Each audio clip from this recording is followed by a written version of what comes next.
Hello everyone, welcome back to my channel. I hope आप सब बहुत अच्छे होंगे। तो ये C TET U P TET आपके ऑल टीचिंग्स एग्ज़ाम के लिए बहुत यूज़फुल वीडियो है। तो वीडियो को लास्ट तक देखें, छोटी वीडियो मिलेगी आपको। ओके। और अगर आपको पसंद आए तो लाइक करें और प्लीज़ चैनल को सब्सक्राइब ज़रूर करें। तो आज हम देखेंगे कि बाल विकास की अवस्थाएं, ठीक है, जिसे हम स्टेज ऑफ क्या बोलते हैं, चाइल्ड डेवलपमेंट बोलते हैं। यहाँ से क्वेश्चन अक्सर बनते हैं और आपको इस वीडियो में सारे पॉइंट वही मिलेंगे जैसे जैसे ये क्वेश्चन पूछे गए हैं, ठीक है। सबसे पहले होती है आपकी प्रसव पूर्व अवस्था, जिसे हम क्या बोलते हैं, प्री नेटल स्टेज बोलते हैं, जो कब से कब तक होती है, या तो 9 मंथ होती है या 280 डेज होती है। आपसे ये डायरेक्ट क्वेश्चन पूछा गया है कि हमारी प्री नेटल स्टेज जो प्रसव पूर्व अवस्था होती है वो कितने दिन की होती है। तो आपको ये ऑप्शन में दिया हुई था कि 280 डेज की होती है, तो आपको ऑप्शन टिक करना है 280 डेज, ठीक है। नेक्स्ट पॉइंट देखते हैं इसका। यह अवस्था माता के गर्भधान यानी कॉन्सेप्शन से ही शुरू हो जाती है, ठीक है। जब बच्चा पेट में होता है, माता की प्रेगनेंसी शुरू होती है, तो तब से ही शुरू हो जाती है, जैसे हम क्या बोलते हैं, प्री नेटल स्टेज बोलते हैं। नेक्स्ट स्टेज देखते हैं कौन सी होती है, शैशवावस्था, जिसे हम क्या बोलते हैं, इन्फेंसी स्टेज बोलते हैं। इन्फेंटी स्टेज कब से होती है, जन्म से 5 ईयर की होती है, यानी 5 साल तक होती है। अब आप बोलोगे कि शैशवावस्था तो 0 से 2 वर्ष होती है, लेकिन नहीं, शैशवावस्था में जो होती है ये हम आपको बाद में बताएंगे कि शैशवावस्था जन्म से 5 वर्ष तक क्यों होती है, ठीक है। ये चीज़ आपको यहीं पे क्लियर होगी।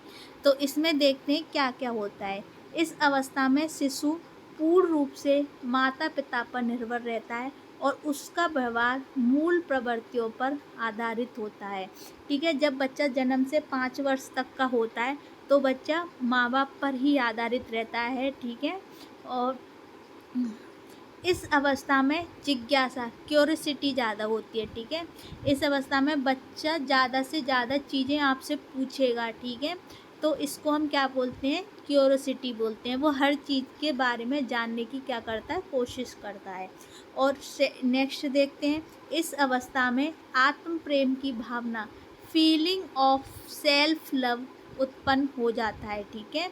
वो अपने आप से प्रेम करता है। अगर उसके सामने किसी और बच्चे से प्यार करो तो उसे अच्छा नहीं लगता, वो झट से आपकी गोदी में आने की कोशिश करता है, ठीक है। जब आपने देखा होगा कि एक जो बच्चे की माँ है वो किसी और बच्चे को ले ले तो वो उस बच्चे को पसंद नहीं करता, वो उसको उतरवा के खुद उस अपनी गोदी में आ जाता है, ठीक है। नेक्स्ट क्वेश्चन देखते हैं, नेक्स्ट पॉइंट देखते हैं। इसे खिलौनों की आयु यानी टॉय एज भी कहा जाता है, ठीक है। आप अब कहोगे टॉय एज तो पूर्व बाल्यावस्था होती है, ठीक है। हम आपको ये भी बताएंगे कि इसे खिलौनों की आयु क्यों कहा जाता है, ठीक है। इसमें बच्चा अनुकरण यानी इमिटेशन करता है, ठीक है। इसमें बच्चा आप जैसा करोगे आपको आपकी नकल करेगा, आपको देख के चीज़ें सीखता है, जिसे हम इमिटेशन यानी अनुकरण बोलते हैं। इसमें अतार्किक चिंतन की अवस्था कहा जाता है, ठीक है। अब देखो एक क्वेश्चन आता है, आपको ये हमेशा क्वेश्चन पूछा गया है आपसे कि खिलौनों की आयु कहा जाता है। ये क्वेश्चन आपको यहाँ पे मैं लिखते रही हूँ कि खिलौनों की आयु कहा जाता है, ठीक है। यहाँ दिख रहा होगा वैसे, ठीक है। खिलौनों की आयु कहा जाता है, इसे थोड़ा ऊपर ले ले रहे हैं। इसमें ऑप्शन में एक आपके पास पूर्व बाल्यावस्था, एक है उत्तर बाल्यावस्था, एक है शैशवावस्था और इनमें से सभी। तो आप आंसर दोगे कि इसमें हमें तो शैशवावस्था बताई है खिलौनों की आयु, लेकिन नहीं, मैंने आपको बताया है 0 से 5 ईयर, ठीक है। तो शैशवावस्था होती है हमारी 0 से 2 ईयर, ठीक है। जैसे हमको ऑप्शन मिलेंगे उसके अकॉर्डिंग हम इस क्वेश्चन का आंसर देंगे, ठीक है। तो इसमें हमारा सही आंसर होगा पूर्व बाल्य अवस्था।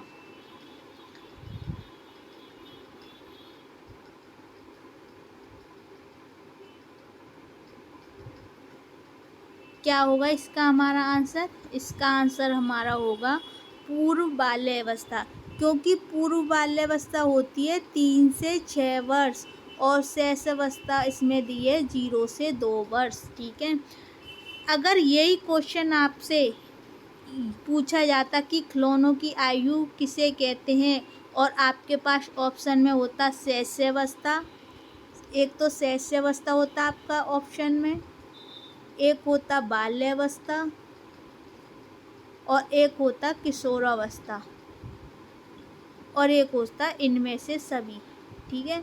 तो आप शैशवावस्था पर टिक करोगे। जैसे जैसे आपको ऑप्शन मिलेंगे वैसे आप इस क्वेश्चन का आंसर दोगे, लेकिन आपको इसमें पूर्व बाल्यावस्था भी दे रखी है, उत्तर बाल्यावस्था भी दे रखी है, शैशवावस्था दे रखी है, इनमें से सभी दे रखी है। तो आपका ऑप्शन सही होगा पूर्व बाल्यावस्था, ठीक है। आगे आपके समझ में।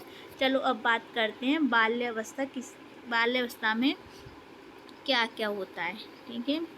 बाल्यावस्था होती है 6 से 12 साल तक, ठीक है।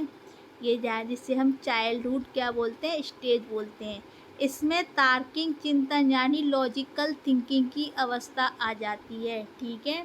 अगर आप किसी अब किस जब आप स्कूल जाते होगे तो आप कभी कभी आपसे मैडम कॉपी मांगती होगी कि होमवर्क की, तो आप कह देते होगे कि हम तो मैडम हमारी कॉपी घर रह गई, ठीक है। तो वो झट से उसने उस जवाब दे दिया कि हमारी कॉपी घर रह गई। इसको हम क्या कहेंगे? Logical thinking. अगर वो ये बात नहीं बोलता तो मैडम उसको क्या करती? मारती, ठीक है। इससे वो बच गया और इस बाल्यावस्था में क्या आ जाती है? लॉजिकल थिंकिंग आ जाती है। और इसे आरंभिक स्कूल की क्या कहा जाता है? एज कहा जाता है, ठीक है।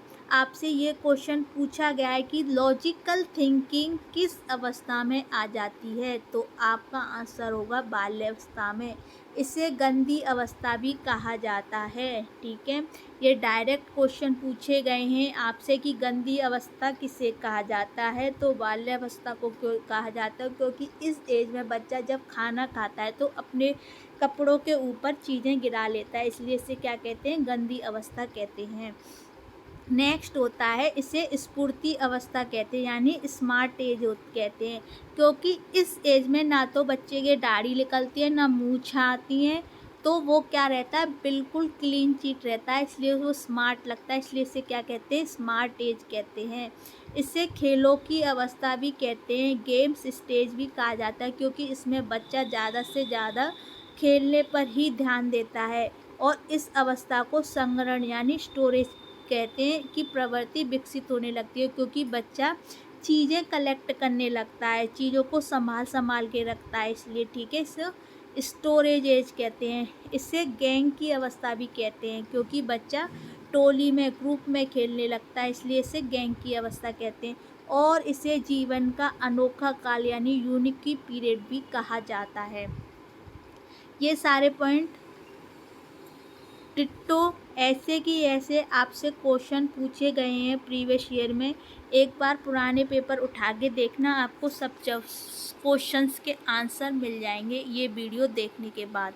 अब बात करते हैं किशोरावस्था, ठीक है। किशोरावस्था हमारी कहाँ से शुरू होती है? 12 से 18 साल तक, कुछ जगह 13 से 18 साल भी है, ठीक है। आपको जैसे ऑप्शन मिले आप वैसे टिक कर देना, ठीक है। नेक्स्ट देखते हैं, इसे जीवन का सबसे अनोखा यानी कठिन काल कहा जाता है, ये ध्यान रखेंगे। इसे संघर्ष, तनाव, आंधी, तूफान और उलझन की अवस्था कहा जाता है। ये एक डेफिनेशन भी है जो किसने दी है? स्टेने हॉल ने दी है कि आंधी तूफान की अवस्था किस काल को कहा जाता है? किशोरावस्था काल को कहा जाता है। इससे विषयलिंगी आकर्षक होता है, यानी अपोजिट जेंडर से प्रेम करने लगते हैं। लड़कों को लड़की पसंद आने लगती है और लड़की को लड़के पसंद आने लगते हैं, इसलिए इसे विषयलिंगी आकर्षक होने लगता है। अपोजिट जेंडर से आपको अपोजिट जेंडर की तरफ आकर्षित होने लगते हैं, ठीक है। इस अवस्था को स्वर्णकाल यानी गोल्डन एज भी कहा जाता है, और इस अवस्था में वीर पूजा हीरो वर्शिप की भावना भी आ जाती है, और इस अवस्था में बच्चे अमूर्त चिंतन यानी एब्स्ट्रैक्ट थिंकिंग भी करने लगते हैं।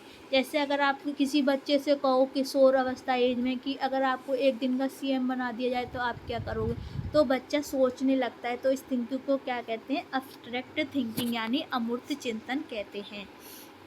अब देखते हैं, इसमें कुछ क्वेश्चन दे रखे हैं। मानव विकास की वह अवस्था जिसे सुनहरी अवस्था कहते हैं यानी गोल्डन एज कहा जाता है, वो कौन सी अवस्था है? शैशवावस्था है, बाल्यावस्था है, किशोरावस्था है या प्रौढ़ावस्था है? तो आप सीधे आंसर दे दो कि इसका सही आंसर क्या है।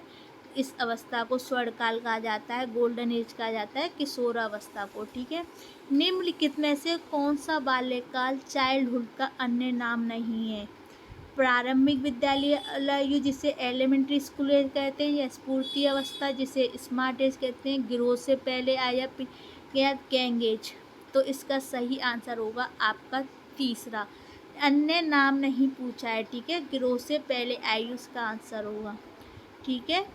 शैशवावस्था में बच्चों के क्रियाकलाप होते हैं, तो आप इस क्वेश्चन का आंसर आप मुझे कमेंट बॉक्स में देंगे, क्योंकि आपको इस क्वेश्चन का आंसर इसी वीडियो में मिलेगा, ठीक है।